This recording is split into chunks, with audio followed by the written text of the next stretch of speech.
Hi friends, welcome to rise and shine. അപ്പം നമുക്കിന്നൊരു super പാൽക്കൊഴുക്കട്ട ഉണ്ടാക്കിയാലോ. വേണ്ടിയിട്ട് ഞാനിവിടെ ഒരു കപ്പ് അരിപ്പൊടി എടുത്തിട്ടുണ്ട്. ഇനി അതിലേക്ക് 1 ടേബിൾ സ്പൂൺ നെയ്യ് ചേർത്ത് കൊടുക്കുന്നുണ്ട്. എന്നിട്ട് ഒരു 1/4 ടീസ്പൂൺ ഉപ്പ് ചേർത്ത് കൊടുക്കുന്നുണ്ട്. എന്നിട്ട് ആവശ്യത്തിന് തിളച്ച ചൂടുവെള്ളം അതിലേക്ക് ഒഴിച്ചു കൊടുക്കുന്നുണ്ട്. ഇനി ഇതെല്ലാം കൂടി നമുക്ക് നന്നായിട്ടൊന്ന് മിക്സ് ചെയ്തെടുക്കാം. ചൂടുവെള്ളം നല്ല ചൂടുള്ളത് തന്നെ ആയിരിക്കണം കേട്ടോ, എങ്കിലേ നമ്മുടെ കൊഴുക്കട്ട നല്ല ഒരു പരുവത്തിൽ വരൂ.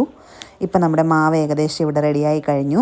ഈ ഒരു രീതിയിൽ വേണം നമ്മൾ കൊഴുക്കട്ട ഉണ്ടാക്കേണ്ട മാവ് കുഴച്ചെടുക്കാൻ വേണ്ടിയിട്ട്. നല്ല ലൂസായി പോകാനും പാടില്ല, എന്നാൽ വെള്ളം കുറവാകാനും പാടില്ല. ഇനി നമ്മൾ കുഴച്ച് വെച്ചിരിക്കുന്ന മാവിനെ നമുക്ക് വേണമെന്നുള്ള ഷേപ്പിൽ ചെറുതായിട്ട് ചെറിയ ചെറിയ ബോൾസാക്കി എടുക്കാവുന്നതാണ്. ഞാനിവിടെ ഈ ഒരു സൈസിലാണ് ബോൾസാക്കി എടുക്കുന്നത്. ഇനി ഈ എല്ലാ മാവും നമുക്കിതുപോലെ ബോൾസാക്കി എടുക്കാം. ഇതാ നമ്മളിവിടെ എല്ലാ മാവും ഇതുപോലെ ബോൾസാക്കി എടുത്തിട്ടുണ്ട്. എന്നിട്ടൊരു പാൻ അടുപ്പത്തേക്ക് വെച്ച് കൊടുക്കാം. എന്നിട്ട് അതിലേക്ക് ഒരു 600 ml പാല് ചേർത്ത് കൊടുക്കാം. അതിനുശേഷം പാല് നന്നായിട്ട് ചൂടായി വരുന്നതിന് മുന്നേ തന്നെ 1 ടേബിൾ സ്പൂൺ അരിപ്പൊടി കൂടി ചേർത്ത് കൊടുക്കാം. ഇതുകൂടി ചേർത്ത് നന്നായിട്ടൊന്ന് മിക്സ് ചെയ്തെടുക്കാം. ഇങ്ങനെ ചെയ്യുമ്പോൾ നമ്മുടെ ആ പാലിന് ചെറിയൊരു തിക്നെസ് കിട്ടും. ഇപ്പോൾ നമ്മുടെ പാല് നന്നായിട്ട് തിളച്ച് വന്നിട്ടുണ്ട്. ഇനി ഇതിലേക്ക് നമുക്ക് ഉണ്ടാക്കി വെച്ചിരിക്കുന്ന ബോൾസ് ചേർത്ത് കൊടുക്കാം. ഓരോരോ ബോൾസായിട്ട് ചേർത്ത് കൊടുക്കുക, ഒരുമിച്ചെടുത്തിടരുത്.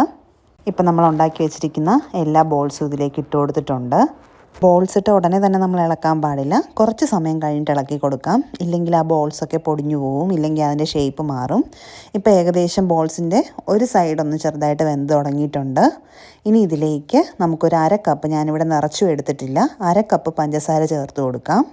അടുത്തതായി ഇതിലേക്ക് ഒരു 3 ഏലക്ക പൊടിച്ചത് ചേർത്ത് കൊടുക്കാം. എന്നിട്ട് വീണ്ടും ഇതെല്ലാം കൂടി നന്നായിട്ടൊന്ന് മിക്സ് ചെയ്ത് കൊടുക്കാം. ഇപ്പോൾ നമ്മുടെ പാൽ കൊഴുക്കട്ട ഏകദേശം റെഡിയായി കഴിഞ്ഞു. എല്ലാ ഭാഗവും ഒരുപോലെ വെന്ത് വന്നിട്ടുണ്ട്. ഇനി ഇതിലേക്ക് ഞാൻ കുറച്ച് കുങ്കുമപ്പൂ കൂടി ചേർത്ത് കൊടുക്കുന്നുണ്ട്. ജസ്റ്റ് ഒരു കളറിന് വേണ്ടിയിട്ടാണ് ചേർത്ത് കൊടുക്കുന്നത്. നിങ്ങളെ കയ്യിലുണ്ടെങ്കിൽ ചേർത്താൽ മതിയാവും.